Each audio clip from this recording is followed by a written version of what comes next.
Halo, assalamualaikum warahmatullahi wabarakatuh. Kembali lagi di channel YouTube saya, channel yang membahas segala tentang motor listrik, khususnya Polytron Fox R.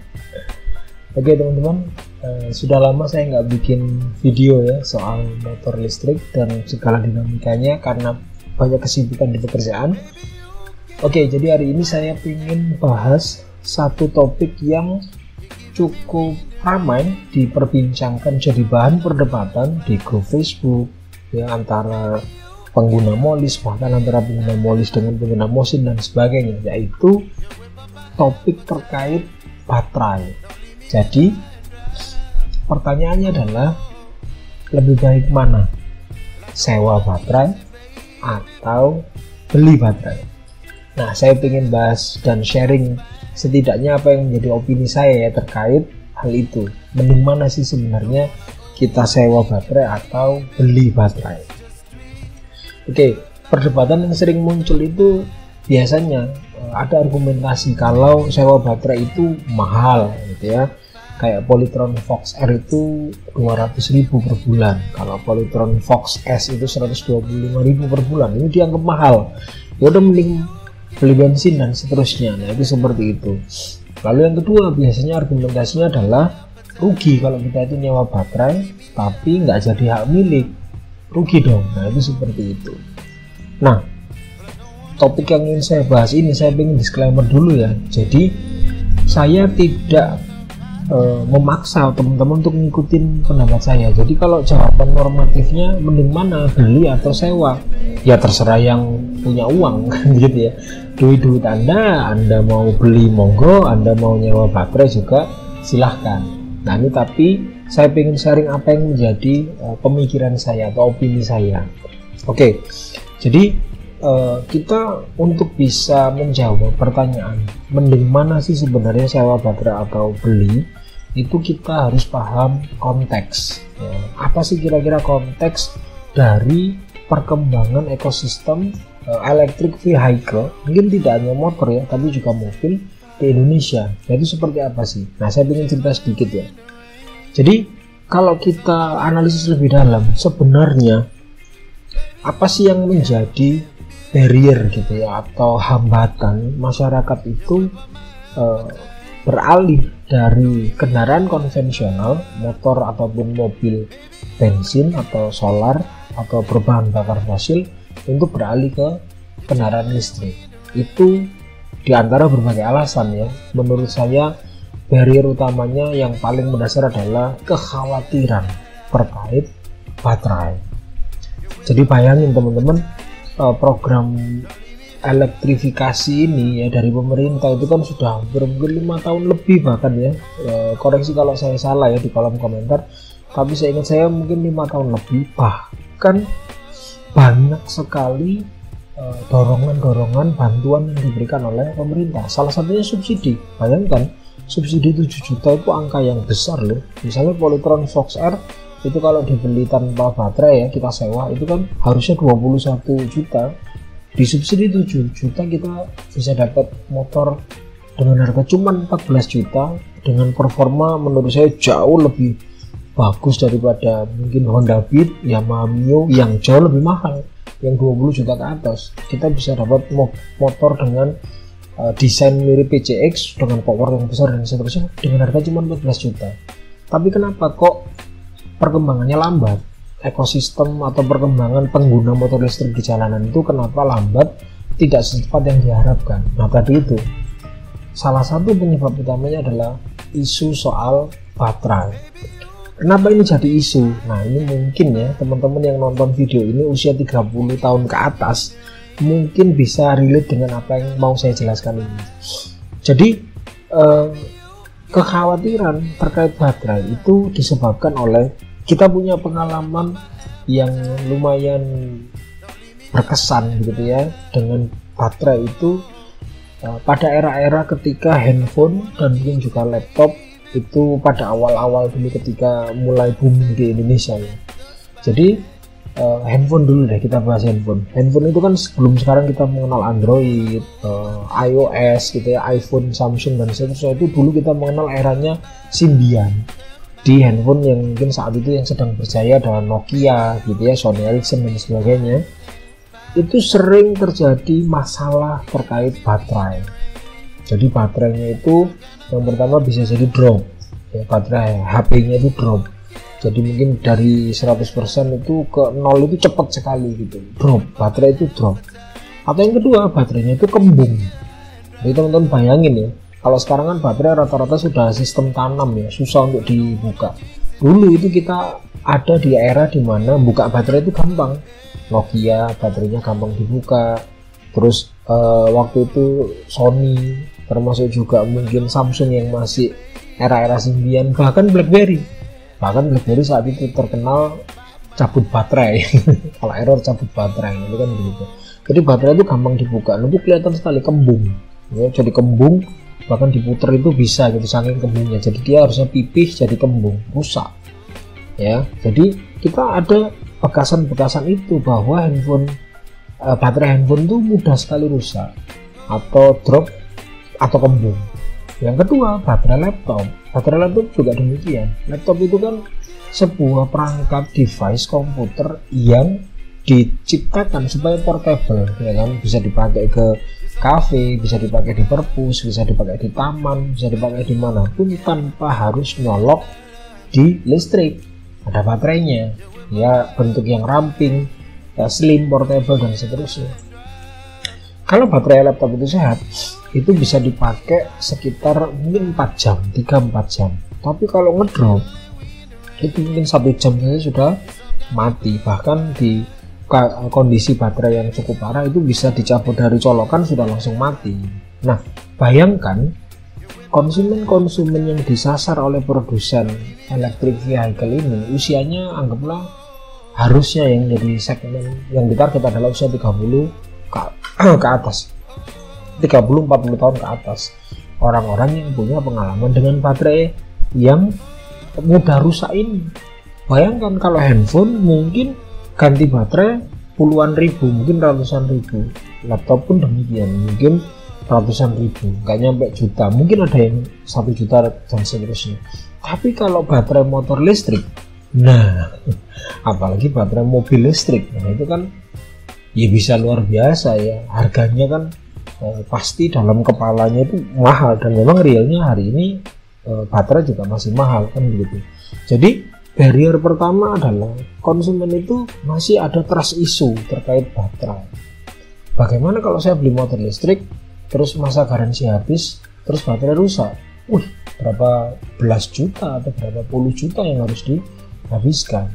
Itu yang pertama, ada kekhawatiran. Yang kedua, harga baterai sendiri saat ini, sampai dengan saat ini, tentu nanti semakin lama semakin turun ya, tapi sampai dengan saat ini itu masih mahal. Contoh ya, sebagai contoh, misalnya Polytron Fox R punya saya misalnya, itu kalau dijual tanpa baterai, tanpa subsidi, itu 21 juta. Kalau kena subsidi jadi 14. Anggaplah kita dengan tanpa subsidi ya, jadi 21. Teman-teman tahu harga baterainya Polytron Fox R yang punya power besar dan bisa dipakai 130 km, itu harga baterainya. Jadi kalau 21 dikurangi 7 juta kan cuma 14 juta nih. Motor ini saya beli 14 juta. Baterainya itu dari sejauh informasi yang saya tahu ya, koreksi kalau saya salah, tapi yang saya dengar baterainya itu bahkan mencapai harga 17 juta. Jadi baterai itu lebih mahal dari motornya. Jadi kalau motor sama baterai saya beli bareng itu 31 juta. Kalau ditambah subsidinya itu tadi misalnya saya nggak dapat subsidi, berarti 38 juta. Bayangkan harga baterainya itu seharga motornya, lebih mahal bahkan. Motornya 14, baterainya 17 juta. Ini kan juga jadi tambah khawatir. Sudah harga baterainya mahal, kalau rusak gimana? Nah, itu kan menjadi barrier ya bagi masyarakat. Dan yang ketiga, terkait garansi. Itu sejauh yang saya tahu, terutama yang motor listrik ya, itu sejauh yang saya tahu maksimal itu hanya 3 tahun. Ini yang saya tahu misalnya Alfa Servo ya, Alfa ya. Alfa itu Alfa One atau Alfa Servo itu ngasih baterai itu garansinya 3 tahun. Kalau Polytron itu bisa juga kita beli baterai garansinya 2 tahun. Kalau mobil itu ada yang beberapa tahun, tapi saya juga setahu saya kayak Wuling, terus beberapa pabrikan Cina itu baterainya itu lifetime warranty, jadi garansinya seumur hidup. Kalau mobil, nah sekarang kita bicara fokus di motor. Di motor itu sama sekali belum ada produsen yang menggaransi lifetime atau seumur hidup, belum ada. Maksimal itu hanya 3 tahun. Nah, konteksnya itu begini nih. Ya, kalau teman-teman mau paham konteksnya itu, kenapa sih isu perdebatan sewa baterai dan beli baterai itu menjadi cukup penting? Itu karena ada konteks itu. Masyarakat ada trauma terhadap baterai, harga baterainya mahal, dan garansi yang ada pun maksimal cuma 3 tahun. Nah sekarang bayangkan konteks ini kita bawa ke dalam perdebatan itu tadi. Mending mana? Kira-kira kalau menurut teman-teman, orang ada trauma, harga mahal, garansi itu cuma maksimal 3 tahun. Loh nanti kalau rusaknya setelah 3 tahun gimana? Kan pasti nggak di cover garansi. Nah itu loh. Nah maka dengan konteks yang seperti itu, Polytron dalam hal ini yang saya tahu ya sebagai pionir produsen motor listrik yang punya inovasi memecahkan persoalan itu, memecahkan kekhawatiran masyarakat terkait isu baterai. Apa yang dilakukan oleh Polytron? Polytron membuat sistem di mana pembeli dibebaskan, mau beli baterai sama motornya silahkan, mau beli motornya saja, baterainya sewa juga silahkan. Dan menurut saya ide ini sangat jenius, sangat-sangat jenius karena memecahkan kekhawatiran masyarakat. Kenapa? Karena dengan sistem sewa, nah ini saya jelaskan yang saya alami sebagai pemilik motor Fox R. Dengan sistem sewa, saya tidak perlu membeli 17 juta itu di awal, enggak. Ya saya cuma beli 14 juta. Baterainya saya sewa 200.000 per bulan. Nah apa yang saya dapatkan? Yang saya dapatkan adalah garansi baterai seumur hidup.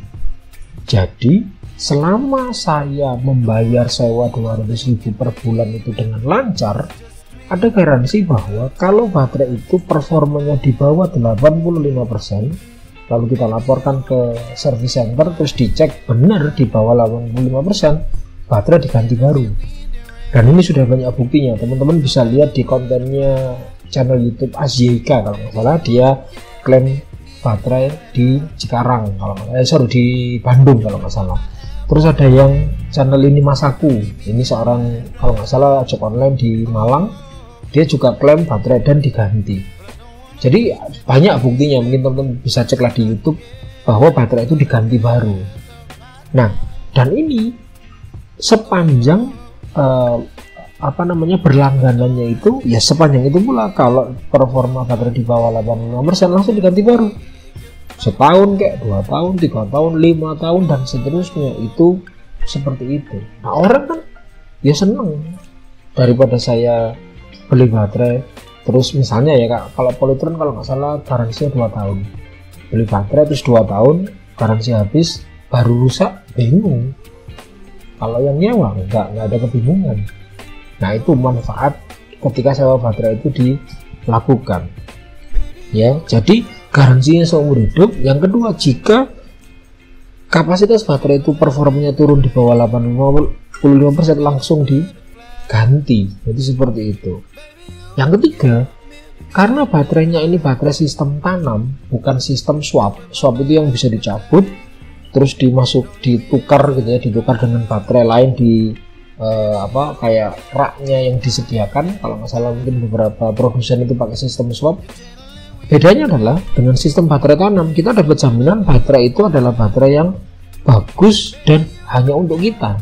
Kalau swap itu kita bisa tukeran baterai dengan siapapun, dan banyak kasus banyak yang mengeluh dapat baterai busuk gitu, karena kan kita bisa nuker baterai dapat dari baterai orang yang makainya ngawur, kita bisa dapat baterai busuk dan seterusnya. Nah ini enggak, baterainya ditanam hanya untuk kita, dan kalau rusak diganti, ditanam hanya untuk kita, tidak gonta-ganti, tidak gantian dengan orang lain, tapi ditanam untuk motor kita. Nah, dan akhirnya karena keunggulan ini banyak orang yang teman-teman lihat sendiri progresnya Polytron itu luar biasa. Bayangkan dengan harga yang lebih murah 14 juta, lalu baterai itu jaminan seumur hidup, di bawah 85% langsung diganti, dan tidak gantian dengan baterai orang tapi ditanam. Banyak yang niru. Saya bahkan sempat nonton video itu, saya lupa di IMS atau Gias ya, itu ada yang kalau nggak salah vlogger KW, di channelnya vlogger KW, dia itu mewawancarai produsen Gesits. Nah, yang saya tahu di video itu kalau tidak salah ya, Gesits itu juga berencana untuk menggunakan sistem sewa baterai. Jadi mulai ditiru. Bukan saya sih ya, nanti akan banyak yang meniru, karena bagaimanapun Polytron dengan sistem sewa baterai itu luar biasa, nggak ada lawannya itu. Meskipun Alpha, meskipun Volta, meskipun banyak produsen-produsen itu baru berdatangan, selama mereka tidak menyewakan baterai dan tidak memberi garansi seumur hidup, pasti orang akan khawatir terhadap hal itu. Pasti banyak, saya lihat di grup Alpha itu banyak yang jual motor yang saya nggak tahu ya alasannya ya, itu seperti itu. Banyak yang niru, Gesits mulai niru. Bahkan saya lihat kemarin di banyak liputan di Gias ya, di YouTube itu VinFast itu produsen mobil listrik dari Vietnam, itu juga pakai sistem sewa.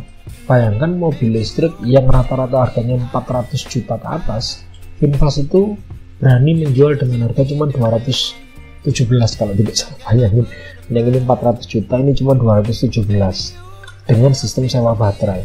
Sewa baterainya kalau nggak salah tentu lebih mahal ya, karena kan baterainya lebih besar ya, kalau nggak salah 1 juta per bulan. Ya ini kalau orangnya misalnya mobilitasnya tinggi, itu tentu 1 juta itu lebih murah daripada beli bensin. Dan itu VinFast itu marketingnya juga bilang, kalau ngecas gak perlu khawatir baterai ngedrop, ngecas dimanapun, di fast charging gak usah khawatir, karena nanti kalau drop langsung diganti, persis seperti Polytron. Nah itu kira-kira begitu ya.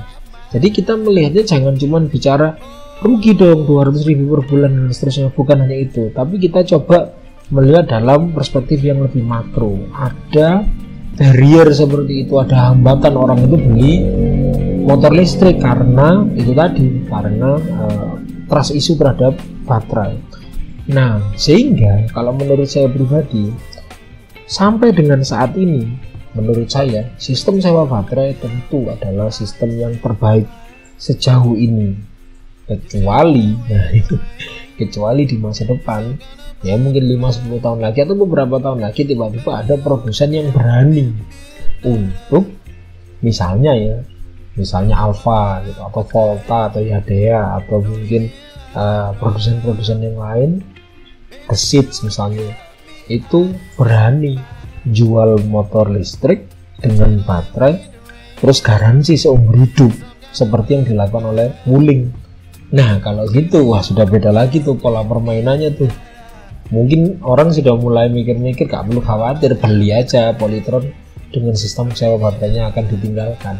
Kalau ya produsen motor listrik bersedia memberi garansi bukan hanya 3 tahun tapi lifetime warranty. Pertanyaannya, berani nggak? Kalau berani, nah saya juga mikir-mikir tuh, kayaknya beli baterai putus itu lebih baik daripada sewa kalau garansinya seumur hidup.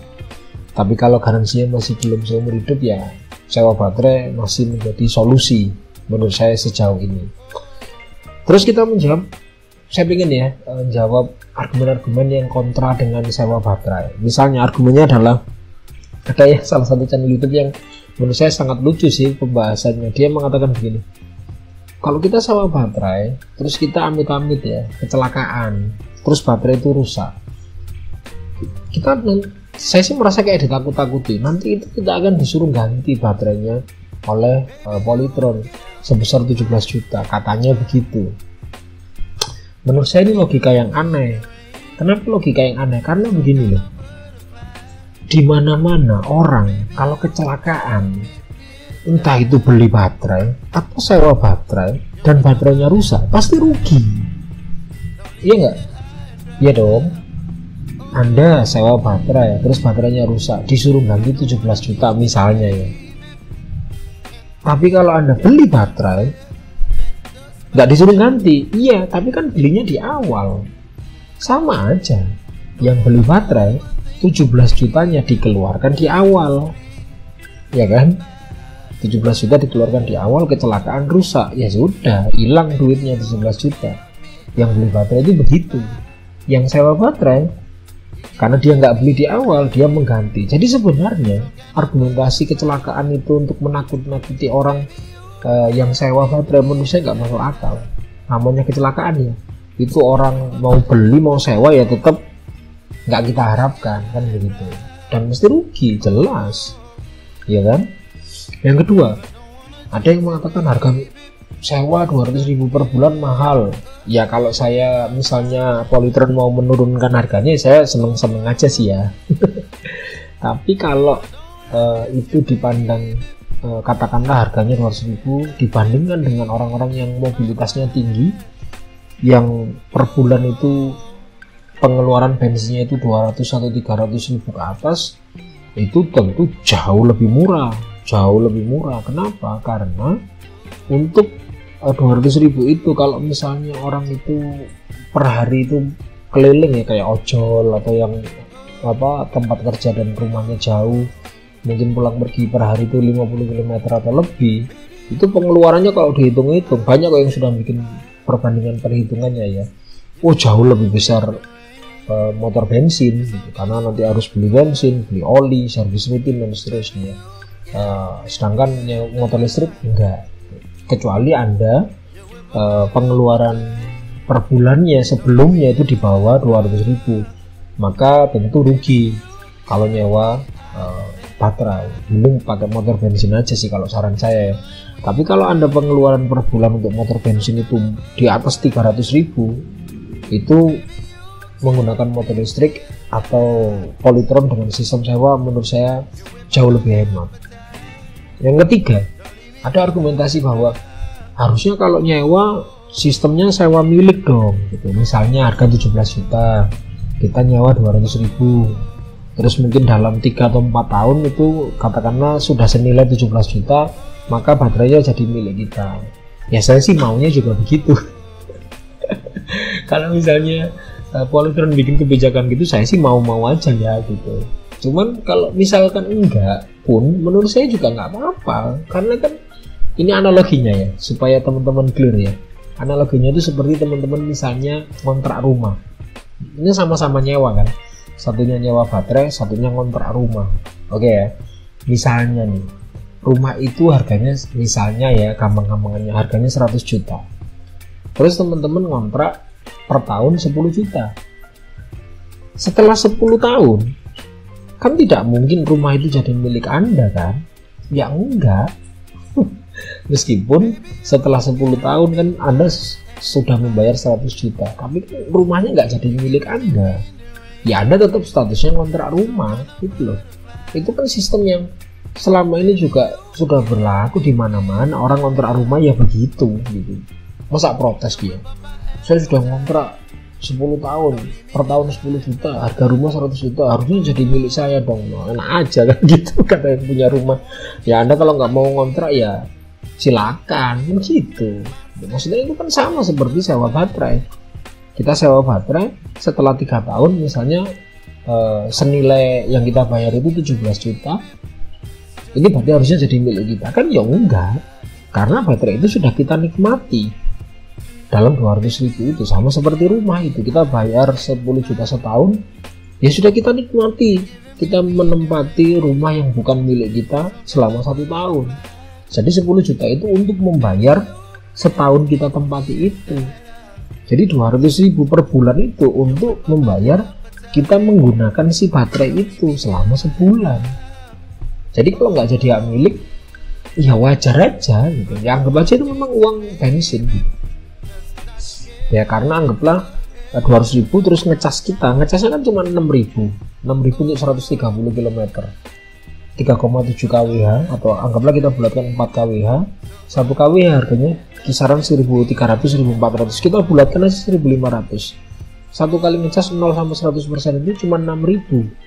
Pengalaman saya, kalau kita 130 km itu misalnya ngecas itu anggaplah misalnya seminggu 2 kali, Maka kita cuma ngecas 1 bulan 8 kali. 8 kali kalikan 6.000, cuma 48.000. Kita bulatkan aja 50. Total 250.000. 200 nyewa baterai, 50.000 untuk ngecas. Kalau kita pakai motor bensin, misalnya ya, beli bensin per bulan itu 300.000 atau 200.000, tapi nanti ada servis, ada oli dan sebagainya, itu nanti lebih dari 300.000. Tentu ini lebih murah.